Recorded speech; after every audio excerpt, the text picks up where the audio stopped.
So it's 180 ballistic missiles from Iran launched into Israel. There are no casualties, unless, of course, you count those people in Iran who don't quite know how to shoot missiles. No casualties yet. No casualties for Israel, maybe some for Iran, which leads us to whether or not the Israeli response is one of kinetic action or one of long-time planned responses that they can now put into action. Tony Katz Today. Good to be with you. Major Mike Lyons joins us right now, retired United States Army West Point graduate, West Point guy, and our military analyst. Let's start with the attack from Iran. Israel absolutely obliterated the Hezbollah command center, killing off the leader and all of the major underlings. They've gone after Hamas leaders. They're in Tehran and were able to be successful. Iran had created this kind of secret service division to be able to root out Israeli spies, and the person they put in charge of it was an Israeli spy. Israel has been well entrenched inside Tehran, inside the inner circles. If you're the Ayatollah, you don't know which way to twist and turn. And now you see the response from Iran. Let's start there. Was this response what Israel and the United States were expecting?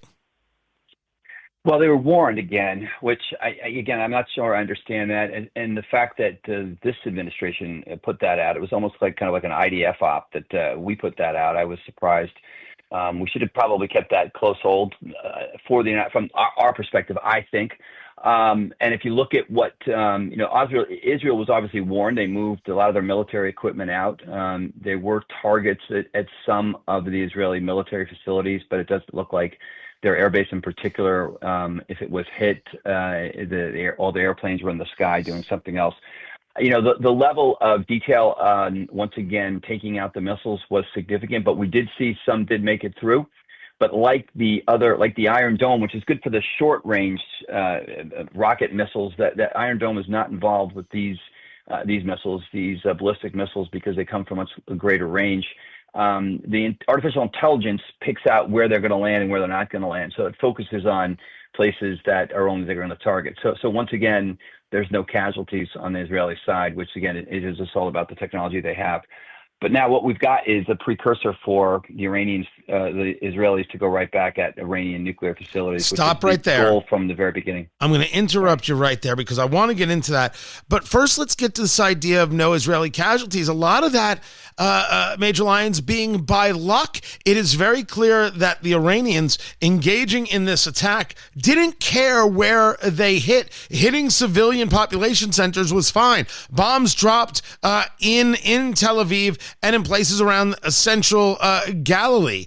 As a matter of how the world sees it, not that anybody's on Israel's side, sadly, do they view this from Iran as, hey, Israel, even if we don't like what they did just target Hezbollah and terrorist actors and quote unquote military actors, if you will. You went after civilian populations. Nobody going to discuss this? I don't think so. I don't think that the world's going to care about that. In fact, the Arab nations are just trying to get Israel to stop right now because they know if Israel keeps going, that they likely overthrow that regime. You still have the factions that exist within the Arab community, Shia versus Sunni. Who's going to be the stronger power right now?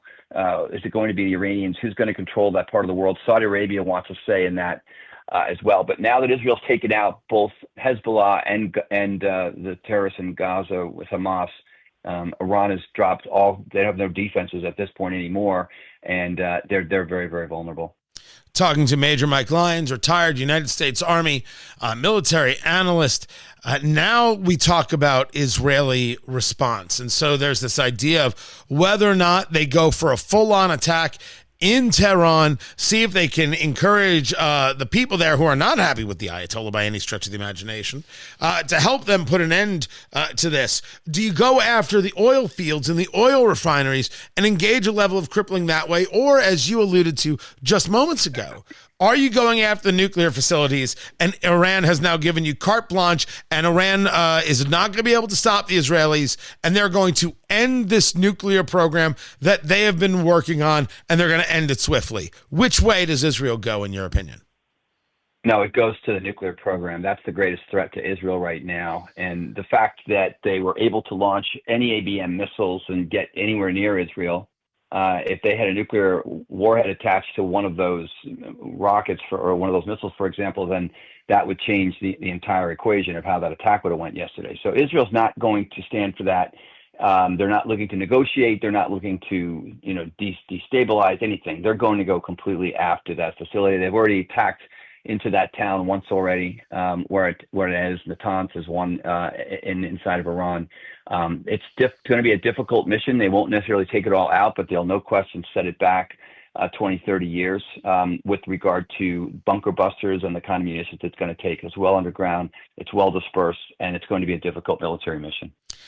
This mission that we're discussing, the idea of getting at some of their nuclear facilities, one would wonder whether or not they're looking for the United States to engage some kind of sign-off. Clearly, in the actions they've taken, what Netanyahu is saying is, we're not worried about what Joe Biden says about anything. In the same way that Iran, Hezbollah, Hamas, these actors don't care what the United States does or doesn't do. If they cared, the Houthi rebels wouldn't be going after ships in the Red Sea and having a tremendous amount of effect in doing so.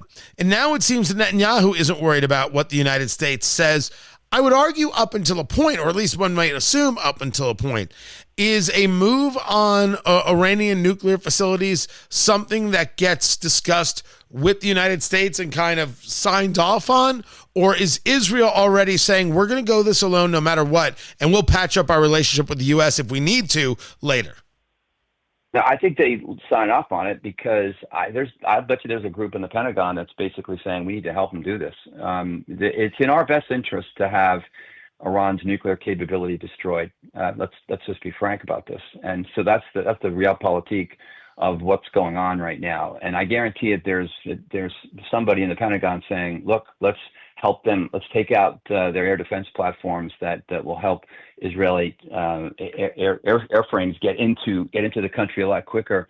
We might not have to drop the bombs or so, but we can provide the kind of corridor and kind of lay the highway for that air attack to happen. I wouldn't be surprised if someone's briefing that in the Pentagon. And I think depending on the administration, whoever's the president at the time would decide whether that's a go or no go. I mean, they're at war. This whole thing about this regional conflict we're concerned about, it's here. Once Iran launched those missiles yesterday, this regional conflict is here now.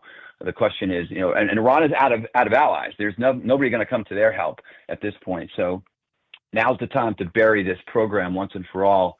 And be done with it. It was interesting in the debate, J.D. Vance and Tim Walz, you heard Norah O'Donnell and Margaret Brennan talk about Israel as the first question and talk about Israel engaging in a preemptive strike. And I'm watching the debate with some friends. Cigars are out.